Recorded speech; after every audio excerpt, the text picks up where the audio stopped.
Hello friends, स्वागत है आप सभी का आज के इस फिर से एक नए वीडियो में। जैसा कि हम सभी जानते हैं कि अभी हम लोग कक्षा 11वीं का गणित का अध्याय 2 जिसका शीर्षक है संबंध एवं फलन, जिसे अंग्रेजी में रिलेशन एंड फंक्शन के नाम से जाना जाता है, उसे अभी हम लोग पढ़ रहे हैं। आगे बढ़ते हुए मैं आपको बताते चलूँ कि इस वीडियो से पहले हमने इस अध्याय से जुड़े कुल 8 वीडियो समाप्त कर दिए हैं, जहां हमने अब तक बहुत सारे टॉपिक को डिटेल में अच्छी तरीक़ा से डिस्कशन कर लिया है। इसलिए यह बहुत ही आवश्यक है, यदि आप यह वीडियो देख रहे हो तो आप पिछला वाला सारा वीडियो यानी भाग 1 से लेके यानी वीडियो नंबर 1 से लेके 8 तक सभी वीडियो यहाँ पर देख के आओ। मैं ऐसा इसलिए कर रहा हूँ क्योंकि जो कॉन्सेप्ट हमने पिछला वाला वीडियो यानी कि भाग वीडियो नंबर 1 से लेकर 8 तक बताया है, हो सकता है कि वो सारा कॉन्सेप्ट हम लोग इस वीडियो में या फिर आगे आने वाले कोई वीडियो में यूज करें। ऐसे में मैं उस समय आपको फिर से वो वाला कॉन्सेप्ट नहीं बताऊंगा, क्योंकि हमने पहले से ही उसकी डिटेल डिस्कशन कर लिया है। जैसा कि मैंने अभी बताया कि अभी तक हमने इस अध्याय का कुल 8 वीडियो समाप्त कर दिए हैं, यानी कि आज का यह वीडियो कौन सा वीडियो है इस अध्याय का, तो 9 है। दूसरे शब्दों में यदि हम समझने का प्रयास करें तो आज हम लोग इस अध्याय का भाग 9 पढ़ने वाले हैं। तो चलिए समय को ध्यान में रखते हुए सबसे पहले हम लोग जानने का प्रयास करते हैं कि आज के इस वीडियो में यानी भाग 9 में हम लोग क्या पढ़ेंगे, आज हम क्या पढ़ने वाले हैं। यदि हम इसकी बात करें कि आज हम क्या पढ़ने वाले हैं, तो आज भी हम कल ही की तरह कार्टेशियन प्रोडक्ट ऑफ सेट्स यानी कि समुच्चयों का कार्तीय गुणन पढ़ेंगे। यदि आप पिछला वीडियो यहाँ पर देख के आए होंगे तो आपको यह याद होगा कि हम लोग पिछले 2-3 वीडियो से इसी टॉपिक को लेके जा रहे हैं और इसी टॉपिक पे हम लोग डिस्कशन कर रहे हैं। लेकिन हम लोग इसी टॉपिक में जो वेरियस सब टॉपिक है उसको हम लोग डिटेल में एक एक वीडियो में चर्चा कर रहे हैं। आज के इस वीडियो में हम लोग Cartesian product of two set यानी समुच्चयों का कार्तीय गुणन तो पढ़ेंगे, लेकिन उसमें भी क्या पढ़ेंगे, तो उस कार्तीय गुणन का क्या क्या प्रॉपर्टी होता है उसके बारे में आज के इस वीडियो में हम लोग चर्चा करेंगे। आपको याद होगा कि पिछले वीडियो में भी हमने पिछला वीडियो कहने का तात्पर्य यह नहीं है कि मैं सिर्फ भाग 8 की बात कर रहा हूँ, हो सकता है कि वो 7 में भी हो या फिर 6 में भी हो। इसलिए पिछला वीडियो में आपको याद होगा कि हमने आपको रिप्रेजेंटेशन ऑफ कार्टेशियन प्रोडक्ट सिखाया था कि कार्तीय गुणन को गणित में यानी मैथमेटिक्स में किस प्रकार से दर्शाया जाता है, और बहुत सारे फॉर्म मैंने बताए थे, बहुत सारे तरीके बताए थे। उसी में से एक और तरीका है जो कि उतना भी महत्वपूर्ण नहीं है, इवन कोई एग्ज़ाम में भी आपको ये वाला उतना नहीं पूछता है, और ना ही आपको ऐसा इस टॉपिक से रिलेटेड कोई प्रश्न आपके एनसीईआरटी में शायद है, जहाँ तक मेरे मेमोरी में है। इस टॉपिक पे एनसीईआरटी में भी एक भी प्रश्न नहीं है, लेकिन फिर भी आपकी जानकारी के लिए मैंने यह टॉपिक आज के इस वीडियो में इंक्लूड किया है, ताकि आपको अच्छी तरीक़ा से समझ में आ जाए कि कार्तीय गुणन को दर्शाने का एक और तरीका होता है, वो क्या है, diagrammatic representation of Cartesian product of two set, यानी एक डायग्राम के माध्यम से। अब वो डायग्राम क्या है, उसके माध्यम से हम लोग कार्तीय गुणन दो समुच्चय का दर्शा सकते हैं। यानी कुल मिला के आज के इस वीडियो में हम लोग 2 टॉपिक पे चर्चा करने वाले हैं, जो कि आपको अपने स्क्रीन पर नज़र आ रहा होगा। तो चलिए, ये जो सेकंड टॉपिक है वो बहुत ही छोटा है, तो हम लोग शुरुआत इसी टॉपिक से करेंगे कि diagrammatic representation of Cartesian product of two sets. यदि हम diagrammatic representation of Cartesian product of two sets की बात करें तो उसको समझने के लिए सबसे पहले आपको 2 समुच्चय लेना होगा। मान लीजिए हम एक समुच्चय लेते हैं A, जिसके पास 3 घटक है, पहला x, दूसरा y और तीसरा z। ठीक इसी प्रकार हम लोग दूसरा समुच्चय लेते हैं Z, जिसके पास भी 3 घटक है, P, B और G। अब यदि मैं बोलूँ आपको कि आप समुच ए और समुच जेड का क्या करो, काटे गुणन निकालो, तो आप सभी को अब बहुत ही अच्छे तरीक़ा से आ गया होगा। तो चलिए वीडियो को पॉज कीजिए और इसका काटे गुणन अपने नोटबुक पर नोट कीजिए और फिर वीडियो को रीप्ले करके इसका आंसर को मिलाइए कि और देखिए कि आपको अब तक काटे गुणन दो समुच्चयों का निकालना आया है कि नहीं। तो उम्मीद करता हूँ कि आप सभी ने ऐसा किया होगा। तो अब हम चलते हैं इसके आंसर यानी इसके उत्तर की ओर। जब हम इसको हल करते हैं तो हमारे पास कुछ ऐसा समुच्च बन के आता है जो कि क्या है, काटीय गुणन है किसका, तो समुच्च ए और जेड का। यहाँ पर आप देखिए कि यहाँ पे टोटल कितने घटक है, तो 1 2 3 4 5 6 7 8 9 यानी 9 घटक है। तो ये तो हम लोग निकाले, यानी आपको हमने निकालने के लिए कहा कि ए और जेड का काटे गुणन निकाल के दिखाइए। अब इसके बाद ये मैंने क्यों निकालने को दिखाया, ये मैंने आपको क्यों निकालने के लिए बोला, ये अभी आपको समझ में आएगा। हम क्या पढ़ रहे हैं, diagrammatic representation of Cartesian product of two sets, यानी काटे गुणन को हम लोग डायग्राम के माध्यम से कैसे दर्शा सकते हैं, ये पढ़ रहे हैं। इसके लिए यदि आपको कोई भी काटे गुणन को डायग्राम की मदद से दर्शाना है तो आपको क्या करना है, आपको सबसे पहले एक सेट ए लिख देना है, जो भी सेट दिया हो, एक फिर दूसरा यहाँ पर लिख देना है। उसके बाद आपको एक ऐसा सर्कल बनाना है। जहाँ तक एनसीईआरटी की बात करें तो एनसीईआरटी हर एक डायग्राम में आपको सर्कल ही बना के दिया है। आप ऐसा कोई ज़रूरी नहीं है कि आप सर्कल ही बनाओ, आप एक स्क्वायर भी बना सकते हो, कुछ भी बना सकते हो, लेकिन एक सर्कल एक स्टैंडर्ड फॉर्म लिया गया है सारे बुक में, सारे किताब में, कोई भी आप बुक उठा के देख लीजिए। इसलिए हमने भी इस वीडियो में आपको सर्कल के माध्यम से समझाने का प्रयास किया है। तो सबसे पहले जितना भी समुच्चय आपको दिया रहेगा, आप उतना सर्कल बना लो इस तरह से और उसके ऊपर उस समुच्चय का नाम लिख दो, जैसा कि यहाँ पे लिखा हुआ है और आप अपने स्क्रीन पर देख सकते हो। उसके बाद उस सर्कल में उस समुच्चय का जितने भी घटक है, जो भी घटक दिए गए हैं उसको लिख दीजिए। फिर सारे समुच्चय के सर्कल में उसके घटक को लिख दीजिए, जो कि हमने नेक्स्ट स्लाइड में किया है। हमने ए में हमारे पास ए के घटक हमारे पास एक्स वाई जेड थे, हमने इसके सर्कल में लिख दिया।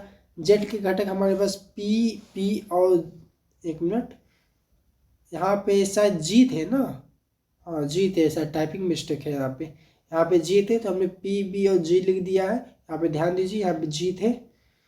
इसके बाद आपको क्या करना है, हमारे पास अभी मैंने आपको निकालने के लिए बोला था, तो आपने ये काटे गुणन निकाला था, जहाँ पर हमने x को p से रिलेट किया था, हमने x का कम्बिनेशन p से बनाया, b से बनाया, g से बनाया। उसी प्रकार y का कम्बिनेशन p से बनाया, b से बनाया, g से बनाया। z का कम्बिनेशन p से बनाया, b से बनाया और j से बनाया। अब ये जो कम्बिनेशन आप बनाए हो, x का कम्बिनेशन p से, x का कम्बिनेशन b से, y का कम्बिनेशन b से, z का कम्बिनेशन b से इत्यादि, ये जो कम्बिनेशन बनाए हो आपको इसी कम्बिनेशन को इसमें एरो के माध्यम से दर्शा देना है। यानी कि बचपन में आप लोग, इनफैक्ट अभी भी जब कुछ ये सब्जेक्ट में आप मैच द फॉलोइंग का प्रश्न देखते होंगे, जहां आपको 2 कॉलम दिए रहते हैं और आपको सही उत्तर पे मैच करना रहता है एरो के माध्यम से। तो यही चीज़ है यहाँ पे डायग्रामेटिक रिप्रेजेंटेशन में, कि आपको सबसे पहले 2 सेट का नाम लिख देना है, उसके नीचे सर्कल बना देना है, उस सर्कल में उस सेट के उस समुच्चय के सभी घटक को लिख देना है, और उसके बाद जो कम्बिनेशन हमने काटे गुणन में बनाए थे, जो यहाँ पे आपको दिख रहा है, उसी के आधार पे हम यहाँ पे मैपिंग यानी कि इसको मैच कर देंगे, जो कि हमने इसके बाद वाले स्लाइड में किया है।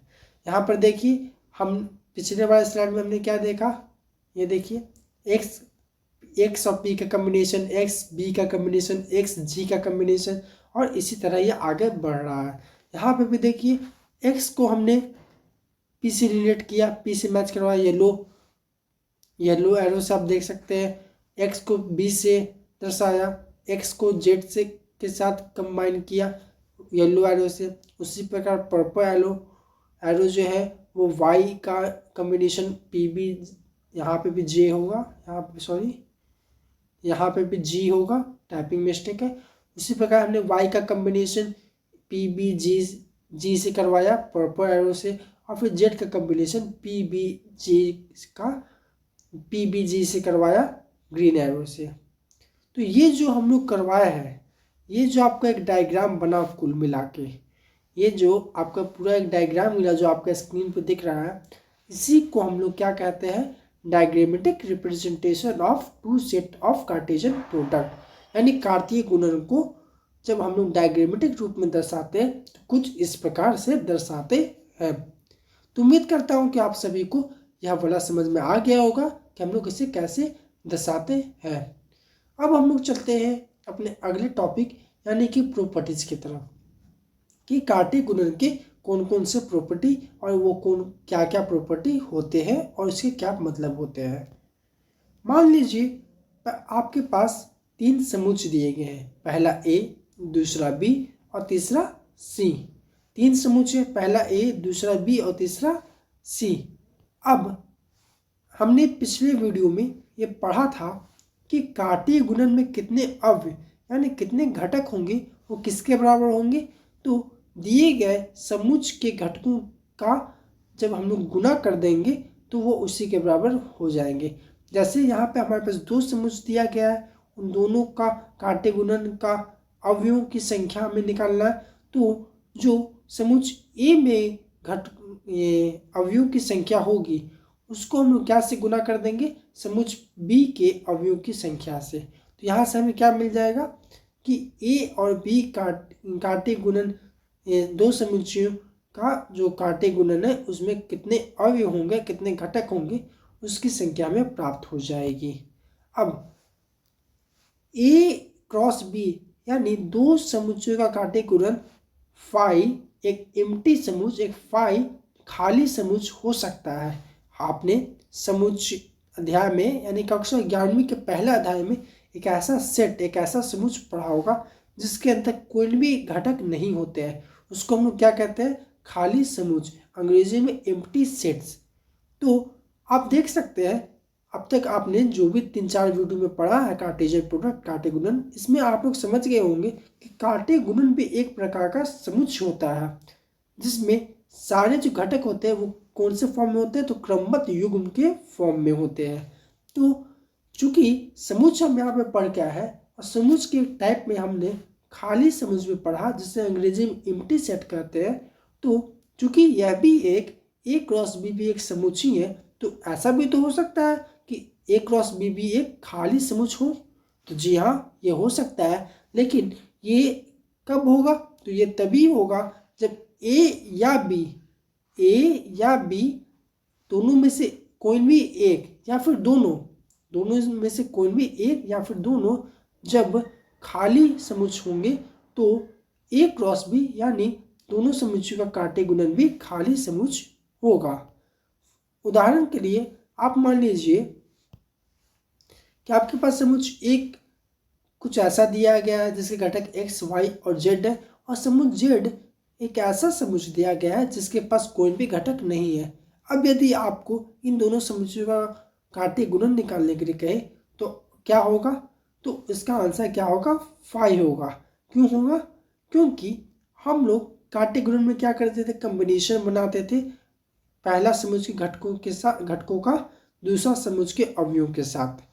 तो यहाँ तो पहला में तो घटक है लेकिन दूसरा में तो घटक ही नहीं है, तो हम लोग किसका कम्बिनेशन किसके साथ बनाएंगे, नहीं बना सकते। इसलिए ए क्रॉस बी यानी समुच्चय ए और समुच्चय जेड का कार्तीय गुणन क्या होगा, खाली समुच्चय होगा यानी एम्प्टी सेट होगा।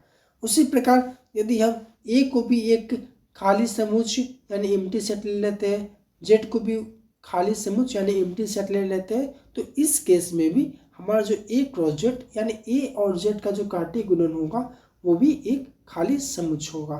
तो ये था हमारा पहला प्रॉपर्टी किसका, तो कार्तीय गुणन का। उसी प्रकार यहाँ पे आपको कुछ और प्रॉपर्टी दिए गए हैं जो कि आप अपने स्क्रीन पर देख सकते हो। जिसमें से एक प्रॉपर्टी क्या है, A cross A into B union C, यानी बी यूनियन सी और ए का काटे गुणन किसके इक्वल होता है, तो ए और बी का काटे गुणन और ए और सी का काटे गुणन का यूनियन के बराबर होता है। ठीक उसी प्रकार ए और बी इंटरसेक्शन सी का काटे गुणन किसके बराबर होता है, ए और बी का काटे गुणन और ए और सी का काटे गुणन के इंटरसेक्शन के बराबर होता है। यहाँ पे मैं सारे प्रॉपर्टी को नहीं बोलूँगा, आप इसका स्क्रीनशॉट ले सकते हो, नोट कर सकते हो और इसे समझ सकते हो। समझ कैसे सकते हो, आपको याद होगा कि हमने पिछले वीडियो के अंत में आपको एक एनसीईआरटी का एक उदाहरण करवाया था और आपको मैंने ये सभी 4 क्वेश्चन आपको हल करवा के समझा के बताया था। यदि आप यह क्वेश्चन समझ गए होंगे, यदि आप यह क्वेश्चन हल करना सीख गए होंगे, तो आप बड़े ही आसान तरीका से इस सारे प्रॉपर्टी को भी प्रूफ करके देख सकते हो। प्रूफ करने का तात्पर्य क्या है, आप अपने मन से कोई भी एक समुच्चय ए ले लो, जहाँ पे उसके घटक हो जाएंगे 1 2 3, कुछ भी ले लो। ठीक उसी प्रकार बी भी कुछ भी ले लो, 2 4 6। उसी प्रकार जो कि यहाँ पे 3 समुच्चय की बात है, सी भी कुछ ले लो, लेकिन कुछ भी ले लो, 3 4 2। अब हमने 3 समुच्चय ले लिया। अब आपको करना क्या है, जैसे हम 3 समुच्चय ले लिए तो हम लोग को जैसे जैसे इसमें लिखा हुआ है वैसे वैसे कर देना है। पहले बी ए और बी यूनियन सी का हमें काटी गुणन निकालना है। तो हमने बी लिया था समुच्चय और सी लिया था, इन दोनों का यूनियन ले लेंगे और जब ये दोनों का यूनियन एक नया समुच्चय बन जाएगा, उसका काटे गुणन किसके साथ करवा लेंगे, तो समुच्चय ए के साथ करवा लेंगे। और ऐसे ही यहाँ से जो हमारे पास आंसर आएगा, हम लोग उस आंसर को किससे मैच करेंगे, तो एक बार हम लोग समुच्चय ए और बी का काटे गुणन निकालेंगे, यहाँ से एक नया समुच्चय बनेगा। दूसरी बार हम लोग ए और सी के काटे गुणन निकालेंगे, यहाँ से भी एक नया समुच्चय बनेगा और ये समुच्चय बना और ये समुच्चय बना, इन दोनों का हम लोग यूनियन ले लेंगे। और जब ये और ये इक्वल हो जाएगा तो हमारा ये प्रॉपर्टी नंबर 8 प्रूफ हो जाएगा। इसी तरह हम प्रॉपर्टी नंबर 4 5 6 7 8, तो यहाँ पर आप देख सकते हो 8 प्रूफ हो जाएगा। तो यहाँ पर आप देख सकते हो ये जो प्रॉपर्टी है, इसमें ना सिर्फ अब तक का कॉन्सेप्ट जो कि हमने वीडियो नंबर 1 से लेके वीडियो नंबर 8 तक पढ़ा, सिर्फ वो यूज हो रहा है, बल्कि बहुत सारा कॉन्सेप्ट हमारा अध्याय 1 कक्षा 11वीं का अध्याय 1 का भी यूज हो रहा है, जो कि समुच्चय है। इसीलिए मैंने आपको यह अध्याय की शुरुआत में ही बताया था कि यदि आप समुच्चय का अध्याय नहीं पढ़ के आए हो, अच्छी तरह नहीं समझ के आए हो, तो सबसे पहले आप वो उसे समझो, क्योंकि उस अध्याय का बहुत सारा कॉन्सेप्ट हम लोग डायरेक्टली यहाँ पर यूज करेंगे।